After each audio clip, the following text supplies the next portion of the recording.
Hey, thanks for making it to Veterans Info Tap. I'm glad you made it. The VA disability compensation system is failing veterans.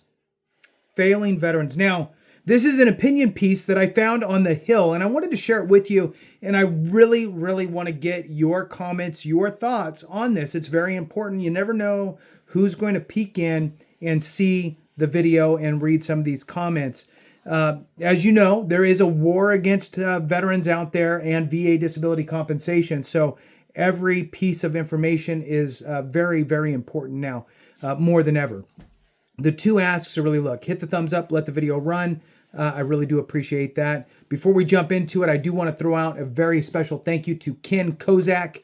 Ken Kozak 6428. Thank you so much for the super comment, super chat. I really do appreciate your support very much. Ken Kozak 6428. Thank you.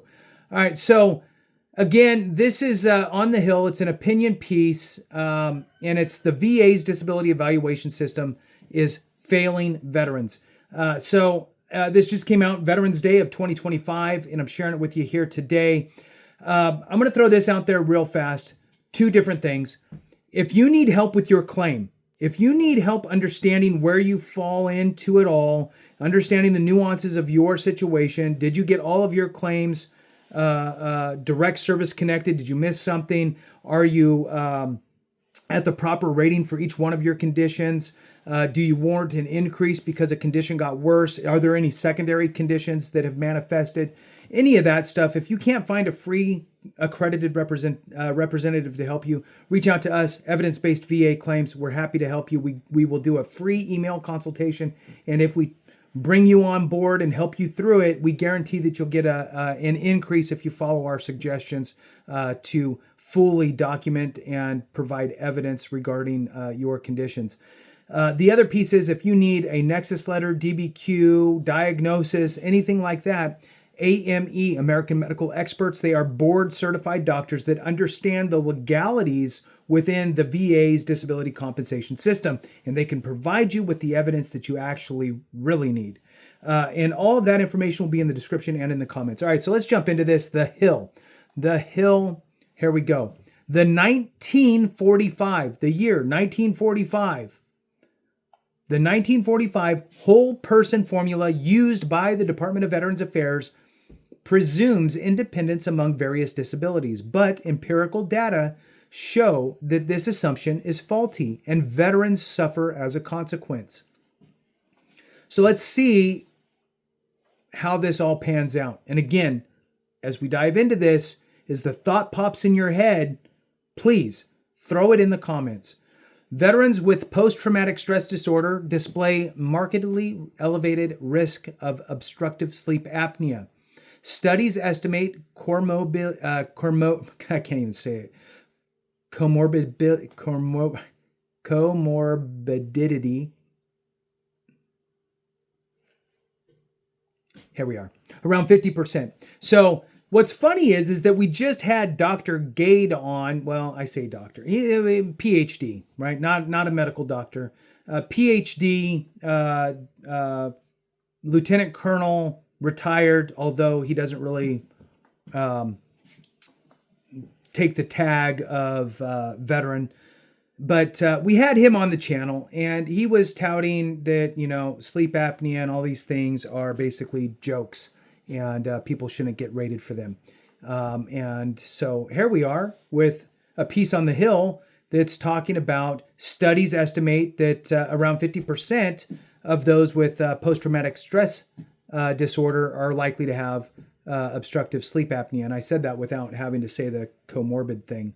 All right. In younger veteran samples, roughly 69% screened positive for high sleep apnea risk. That's a huge percentage, by the way, 69%. With post-traumatic stress disorder severity strongly correlated among medical patients, obstructive sleep apnea instance is significantly higher in those with concurrent PTSD and depression. So let me throw this out there while we're talking about this.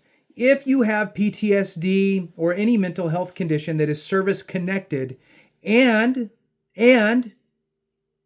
I'm not even going to say you have sleep, you think you might have sleep apnea, or you have sleep apnea, or you think you have sleep apnea, your spouse or whoever, is constantly elbowing you, pushing you, waking you up, saying that you're loud, or you quit breathing in the middle of the night, or whatever it is, it might warrant going and getting a sleep study if you haven't had one, and find out if you do have sleep apnea. And if you do have sleep apnea, then now is the time to file that claim, because in today's world, legally and ethically, you can file a claim for sleep apnea, and if you are prescribed a CPAP, for example, you would be rated 50%.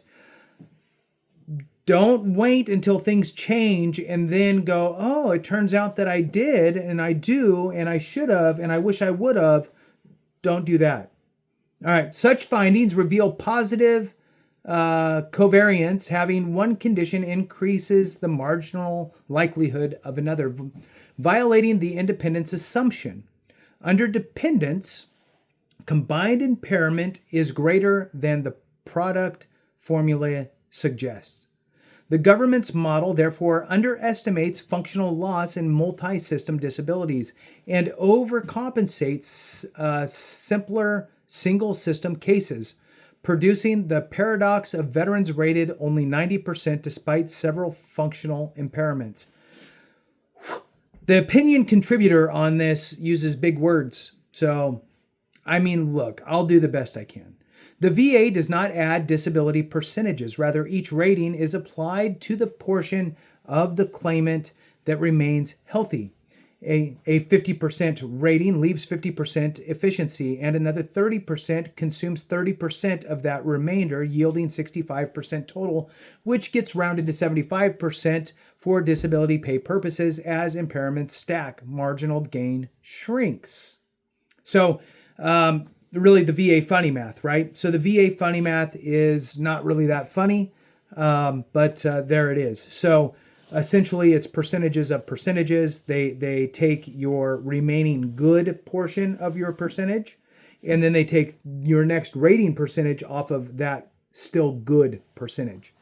The jump from 90% to 100% is enormous, both in compensation and in benefit eligibility, given that many benefits for disabled veterans are tied to that 100% rating, such as, for example, CHAMP VA, fantastic benefit. You also get your Chapter 35 benefits are great as well. So this is creating a discontinuity that distorts behavior. The Washington Post recently chronicled a surge in secondary condition claims, eczema, tinnitus, sleep apnea, without noting that VA math makes such behavior rational, or in fact, that military service can and often is punishing to bodies in multiple and interconnected ways. Thus the secondaries, right? A veteran may attain full compensation through individual unemployability or a scheduler 100% rating. Individual unemployability requires proof of inability to maintain gainful employment and caps income near the poverty line, whereas Scheduler 100% imposes none. This creates two veterans with equal pay but unequal freedom to work to support themselves. The inequity is statutory, not moral. Law itself creates a bifractured system rewarding withdrawal from some and functioning as tax-free pensions for others. And look, I'm going to say this as well. A lot of this stuff when it comes to VA disability compensation is always framed the 0 through 100%. 100% is the maximum kind of top payment level. The most benefits you can receive is at 100%. And it even sounds that way when you're saying 100%, and especially if you tack on permanent and total, right? 100% permanent and total. Sounds like there is nowhere to go after that. Sadly, that's, I don't know if it's sad or not, but it's not true is the problem. And sadly, people believe that is the maximum, and therefore they go, well, shouldn't 100%, specifically permanent and total, shouldn't that be reserved for the worst of the worst situations? Well, no. Because the reality is there's special monthly compensation, SMC. It's a whole other compensation rating schedule that is for the worst of the worst circumstances and situations. And then you can also take those worst of the worst situations and then look at adaptive housing, adaptive automobile grant. There's other benefits that also come along with that. So it really, when you don't get the full picture, you assume that whatever you're getting is the full picture, especially with words like 100% and permanent and total. Anyway, moving on. So a VA regulation allows compensation when one condition causes or aggravates another. So secondaries. The logic supports recursive chains. PTSD causes insomnia, which causes weight gain, which causes obstructive sleep apnea, hypertension, and back pain, which in turn cause further impairment. Each step is compensable if substantiated. The system, as designed, rewards path dependency over recovery, far from exploiting loopholes. Many claimants are simply following incentives the schedule itself creates. In fact, the Department of Veterans Affairs still relies on a rating schedule derived from 1945, with its core logic grounded in physical impairment across body symptoms rather than modern functional or cognitive criteria. Reform. Okay, so let's talk about that for a second. So, yes, on the rating schedule that was derived from 1945. However, 10 or 11 of the rating schedules have been revamped, and changes have been made to percentages that could be awarded and criteria and so forth. And we are seeing 4 more, and I believe these are the final 4 rating schedules that are being revised or updated, if you will. And those are neurological, mental health, auditory, and respiratory. Those 4 rating schedule changes are going to be happening. And for example, they are eliminating tinnitus as a standalone rateable condition. The only way you could be rated for it is if you have non-compensable hearing loss with tinnitus. If you have that, you can still get a 10%, but it has to be a non-compensable hearing loss. If you have a 10% hearing loss and tinnitus, you get 10% for your hearing loss, and that's it. And then they are changing the sleep apnea criteria and essentially stating that in the event that you are adequately treated with a CPAP, instead of being a 50% rating on today's rating schedule, here we are in November of 2025, instead of that 50%, once the change goes into effect and somebody files a claim for sleep apnea, if they're adequately treated, they could be getting a 0%. So they are making changes to the actual percentages, even though these were first derived in 45. So there's still percentage changes as well. All right, so with its core logic grounded in physical impairment across body systems rather than a modern functional and cognitive criteria or cognitive criteria. Reform proposals dating back at least to 2007 have repeatedly called for modernization, especially for mental health and neurological conditions, which those 2 rating schedules are being updated. But deep structural change has met political resistance. As a result, the system continues to undervalue cognitive, psychological, or fatigue-based disability relative to physical loss. So where they're changing some things, they're not changing others. Originally conceived was a wage replacement or for lost earning power. Disability pay has arguably evolved into a lifetime entitlement detached from its original function. Its tax-free benefits extend to dependents in some cases and seldom require proof of continued incapacity. Okay, so let's stop there for a second. Couple different things. Originally conceived as a wage replacement for lost earning power.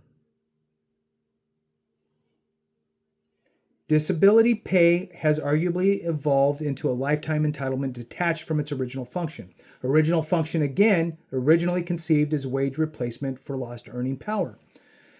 This is my problem with how people interpret that. I think the majority of people interpret that as, hey, you, veteran, rated at whatever you're rated at, are receiving that, and you're 40 years old and you're earning over $100,000 a year. That doesn't seem like it's wage replacement or lost earning power. Seems like you're just fine. Well, hold on. Because is that veteran able to continue for longevity purposes, right? Are they able to hold and maintain a job for the same length of time that they would have been able to if they did not serve in the military and have these conditions that manifested at an earlier onset than their civilian counterparts? And the answer could be no, which means that it is impacting their wage or lost earning power over the long haul, not today, right? Not today, but over time, right? And I think that that's an important piece that is often forgotten. Now, the other piece is where they talked about it can extend to dependents in some cases. What they're talking about there would be dependency indemnity compensation, which I think is a fantastic benefit for dependents. Look, dependents, especially dependents that were let's say a spouse, right? Spouse and children, and the veteran spouse may have been deploying, gone, and the spouse and the dependent children had to go without having the veteran, well, the military member in the household. And this is a way to continue to show that support and understanding and thanking them for their service as well. Now I get it. Veterans get married after service too. Well, now you got somebody who has to deal with you. And we all know how easy you are to deal with. Anyway, so I don't have a problem with dependency indemnity compensation. And it's really, this isn't a DIC video, dependency indemnity compensation video, so I'm not going to dive into it too much. If you're interested in it, I'll do another video on that soon. But there's another piece there where they said, and seldom require proof of continued incapacity. Well, when they don't require continued proof of incapacity, it means that they've received proof that the condition is static in nature. It's ongoing. It's going to be a problem that is at the same level or likely to get worse over time. Therefore, the VA is saving money by not having you go back every 3 years for a C&P exam.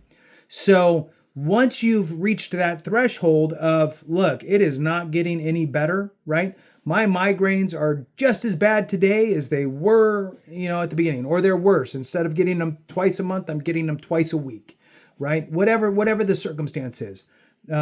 Somebody who lost their leg, right? Lose a leg? Well, guess what? That's static in nature. It's not coming back. And now there's no reason for the VA to see you. You have some sort of a disease that is going to be ongoing, not able to reverse. It's only going to stay stagnant or get worse. Why are they going to reevaluate you over and over? They're not, and they shouldn't. All right, so that was that second piece. So let's move on. This is not immoral. In fact, it is moral, depending on your perspective. But this has not been debated or discussed. So far as I know, as a goal of the current Veterans Disability Compensation System, within this framework, the most compensable state becomes maximal impairment. Claiming turns into validation. Percentage points become a proxy for sacrifice. Substantive reform would need to address the morality that equates suffering with worth. Regional offices measure performance by closure volume, not accuracy. Approvals clear backlogs. Denials create appeals. The rationale, well, here's the funny part. So denials create appeals. However, there's plenty that get denied. And in fact, once it reaches the board, which not everybody appeals to the board, a lot of veterans go, I got denied. You know what? Screw you. I'm moving on. And they leave. They just stop. They don't. They're over it, and they leave. They leave the process. But of those that actually file an appeal with the Board of Veterans Appeals, the BVA, there's a 30-ish% chance, over 30% chance that you will actually get awarded in your favor. So there are plenty that are being denied. There are plenty that are being denied that should have been approved. Moves on. It says the rationale, bureaucratic bias, therefore favors leniency. Advocacy organizations and congressional scrutiny amplify this dynamic. Fraud cases make headlines. Flawed metrics drive the real distortion. All right, moving on. Some offices grant claims at twice the rate of others, and veterans represented by major service organizations or private consultants succeed far more often than those filing alone. The result is a lottery of geography and advocacy quality, quietly corrosive but rarely examined. Critics argue that the VA medicalizes aging by compensating arthritis, hypertension, and hearing loss. So here's the funny thing. If this person was an expert, whoever this person is, and I mean, look, the words sound very much like people we know, but it is by APDG Everett, opinion contributor, whoever that is. So, APDG. So maybe it's two people. AP is one person. DG, I don't know. I mean, it's just initials.